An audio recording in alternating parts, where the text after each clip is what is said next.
Have you ever sat beside someone you care about, maybe a dear friend, a sibling, or even a spouse, knowing deep in your heart that they're nearing the end of their journey? The room might be quiet. Maybe there's soft light through the window, the distant beeping of hospital monitors, or just the sound of their breath slowing down. And in that moment, you want to say something comforting, something loving, but the words just won't come. Or worse, you say something with the best of intentions, only to see their eyes turn away, like what you meant to soothe actually stung. It's one of the most tender and human moments we can face in life, sitting with someone who is dying. And yet, for all the love we carry in our hearts, it's easy to say something that unintentionally brings pain or pressure.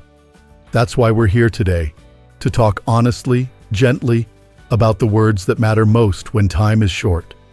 And more importantly, the words that might be better left unsaid. What you're about to hear isn't from textbooks or theories. It's drawn from the real experiences of hospice nurses.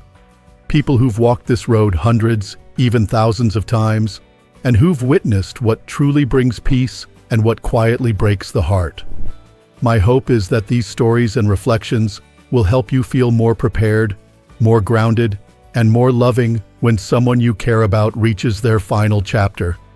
There's something I want to share with you first, something that happens more often than we might realize. It's the moment someone leans in and says, "I know what you're going through." Now, that sounds harmless, doesn't it? Maybe even kind. But the truth is, that sentence can land like a stone. Frank, a man I once knew who was 82, told me with a heavy heart that the hardest part of his illness wasn't the pain. It was when people tried to speak for his feelings without truly knowing them. "They say they understand," he whispered, "but how could they? They haven't walked in my shoes." Frank didn't need someone to decode or explain his grief. What he longed for was something far simpler: quiet companionship. Just someone to sit with him, hold his hand, and let the silence speak. So instead of saying, "I know what you're feeling," what if we said, "I can't imagine what this is like for you, but I'm here." Those words offer space, dignity, and the deep comfort of presence without assumption. It's not about having the right answers. It's about being willing to show up, even when the moment is heavy with uncertainty. And here's another phrase that often slips out before we can catch it. Just stay positive. Keep fighting. I've heard it said with trembling voices and teary eyes, meant to inspire hope. But for someone who is facing the final days of life, it can feel like pressure. Like their worth is somehow tied to how hard they're still trying. Barbara, my old neighbor who entered hospice at 78, told me that every time someone said, "You can beat this," she felt even more alone. "They don't see how tired I am," she said. "They don't know how ready I am to stop fighting." There's courage in letting go too. Sometimes the bravest thing a person can do is to say, "I've given all I have." When Barbara's friends shifted from pushing her to keep going and simply said, "I'll be right here with you," her whole spirit changed. The room felt lighter. The tears flowed more freely. She smiled more often, because finally she was allowed to rest. We often carry this idea that we must keep encouraging, keep motivating, keep pushing the people we love. And while that might serve us well in other seasons of life, in recovery, in hardship, even in grief, it's not always what's needed in the final season. In that season, love is no longer about cheering someone on through the storm. It's about sitting quietly with them as the sky begins to clear. And then, there's something else I've heard. Maybe you have too. It's when someone says, "This is all part of a bigger plan." Now, don't get me wrong. Faith, belief, and spiritual comfort can be a beautiful source of peace. But we have to be careful not to use those words as a way to gloss over pain. Margaret, a woman I met in her 80s, confided in me once that when people said her illness was part of God's plan, it made her feel unseen.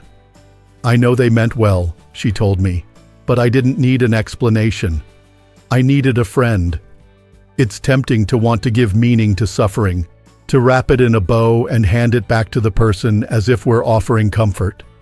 But sometimes, the most meaningful thing we can do is simply say, "I don't know why this is happening, but I'm here with you."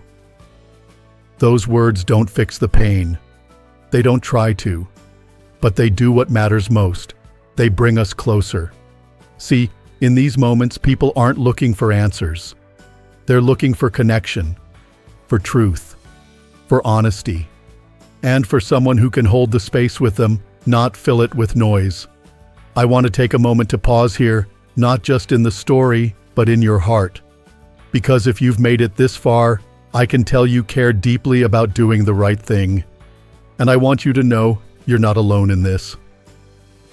We all stumble through these moments wondering what to say, how to say it, or if we should say anything at all. But what matters most isn't perfection. It's presence.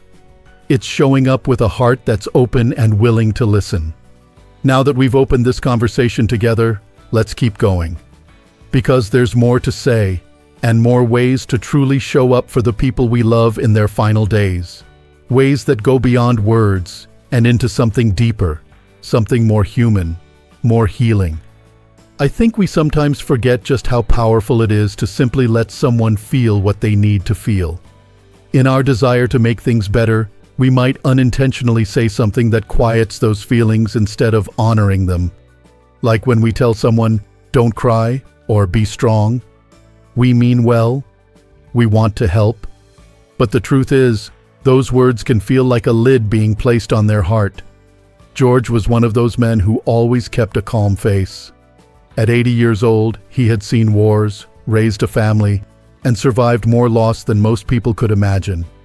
But in those final days, something shifted.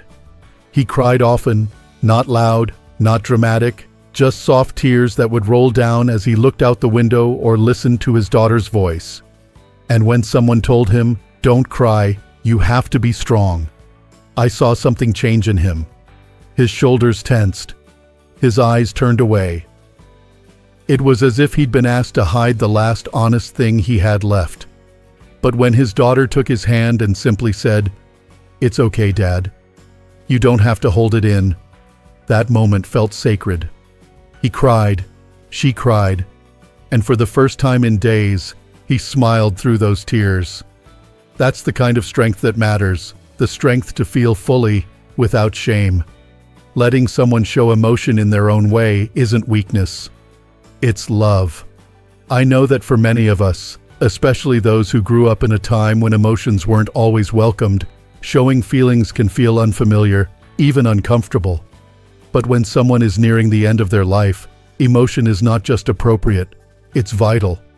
It's how people express love, fear, memory, regret, and sometimes even joy. It's how they make peace. And sometimes when people cry or express fear, we rush to reassure them, to say something like, "Don't worry, you're going to get better." But this too can be more painful than we realize. Because the truth is, deep down, they already know they won't. Not always. Not in the way we want them to. And when we say, "You're going to get better," we may mean to offer hope. But what they hear is, "You don't see me. You don't see what I'm really going through." Dorothy was 82 when she told me something I'll never forget. "When people tell me I'll recover," she said, "I know they mean well. But it makes me feel like I have to pretend.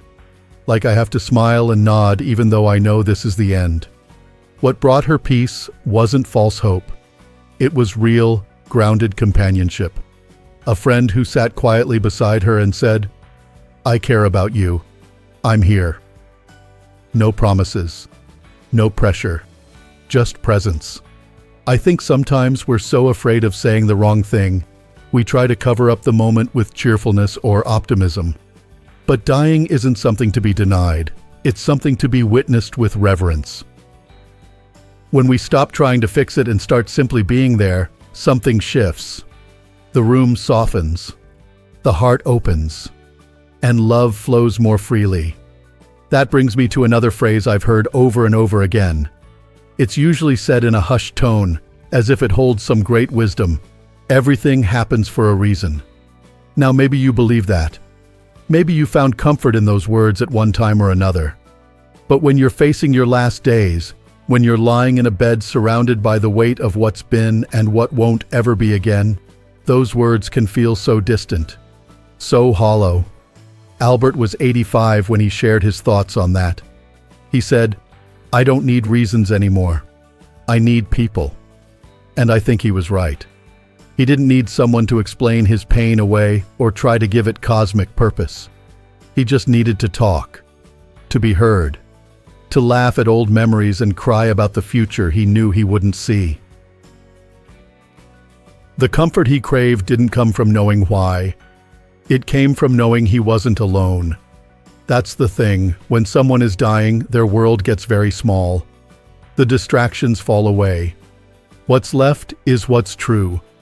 And what they need isn't certainty or answers. They need connection. They need someone to say, "Tell me what's on your mind." And then to really, truly listen. And finally, perhaps the hardest of all, when we try to tell someone how they should feel. We may not even realize we're doing it. But when we say things like, "You should feel grateful for the life you've had," or "You shouldn't be afraid," or "Try to stay cheerful," we're putting them in a box. We're asking them to conform to our idea of what dying should look like instead of honoring their truth. Edward, 83, had always been a gentle soul. When his sister sat beside him one afternoon and said, "You can feel whatever you need to feel, and I'll be right here with you," he broke down. Not because he was sad, but because he finally felt safe. He didn't have to be strong. He didn't have to fake a smile. He could just be himself, fully, honestly, completely. And in those final days, that's what he needed more than anything. So often we think the right words are the ones that fix things. But sometimes the right words are the ones that simply allow someone to be. No pressure. No expectations. Just love. If you've stayed with me this far, I just want to pause and thank you. It means something real, to be the kind of person who takes the time to think about how their words affect others, especially in moments as fragile and sacred as the end of a life.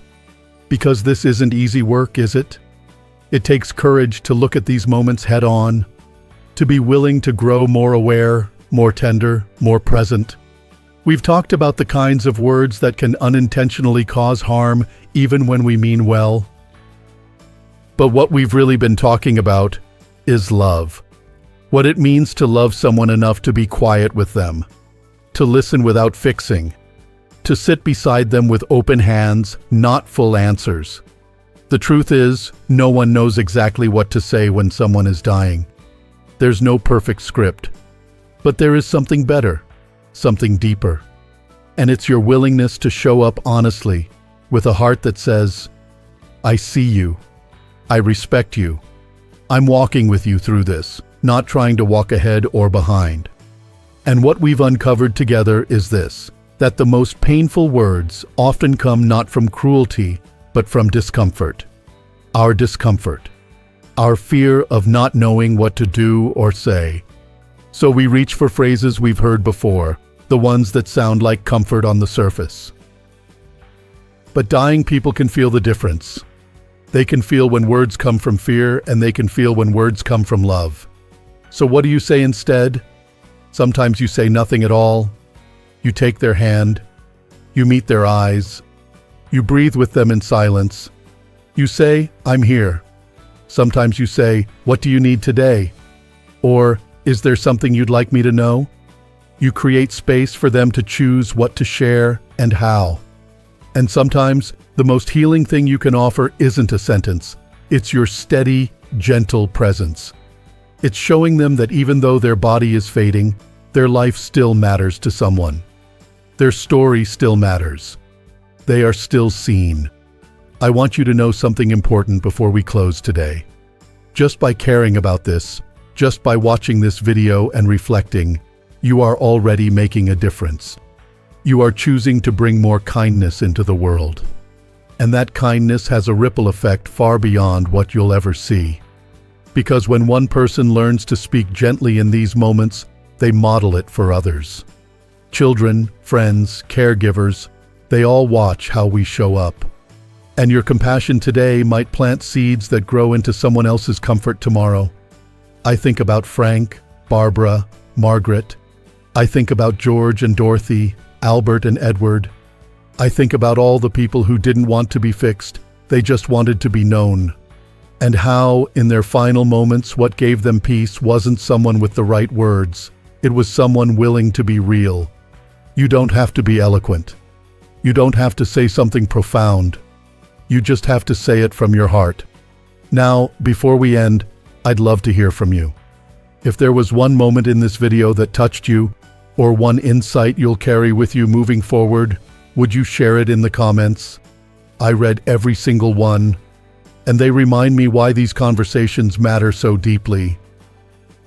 If you found this video helpful, if it gave you something to think about, or helped you feel more prepared to support someone you love, please take a moment to like the video and subscribe to the channel. It helps us reach more people who might be quietly searching for the same kind of guidance. And if you want more videos like this, gentle, honest reflections about aging, caregiving, emotional wellness, and finding peace later in life, turn on the bell so you'll never miss a new one. We created Strong Elderly Life for people just like you, people who still want to grow, connect, and offer love with intention, no matter their age.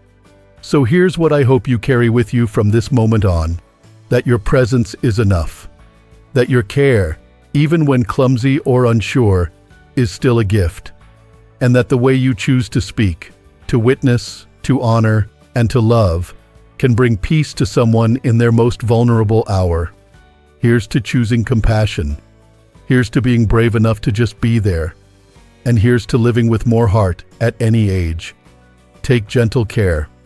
We'll see you again soon.